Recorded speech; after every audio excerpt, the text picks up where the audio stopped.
الوصفة دي من أسهل وأبسط وكمان ألذ الوصفات، وحلوة قوي كمان في العزومات.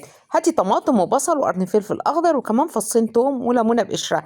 أنا هنا مستخدمة الليمون اللي أنا مخزناه. ضربت كل المكونات في الكبة وهبدأ أحط تشكيلة من البهارات عبارة عن زعتر بري وبابريكا مدخنة وكمان قرفة وفلفل أسمر وكاري ورشة من الكزبرة الناشفة، وطبعا أساسي الملح والفلفل الأسمر ورشة من الحبهان البودر ومعلقة كبيرة من العسل الأسود وكمان معلقة كبيرة من الزيت. الفرخة طبعا غسلينها كويس جدا. هبدأ أتبل الفرخة، ومهم جدا تدخلي التتبيلة تحت الجلد وفي قلب الفرخة وفي كل حتة كده في الفرخة، تبليها كويس قوي واركنيها ساعة على الأقل. بستخدم هنا البطاطس الرملية اللي قشرتها ناعمة، فعشان كده ما قشرتش القشر.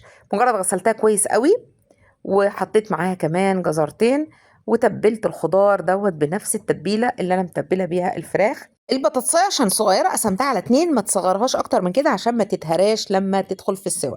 حطي بقى الفرخه في قلب الكيس الحراري الجميل ده اللي بصي التسويه بتاعته رائعه، ومعاهم قرن فلفل اخضر.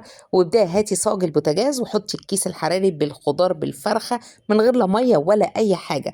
هتدخليها على الشبكه بتاعه البوتاجاز، تقعد في الفرن حوالي ساعه ونص وهتطلع معاكي زبده.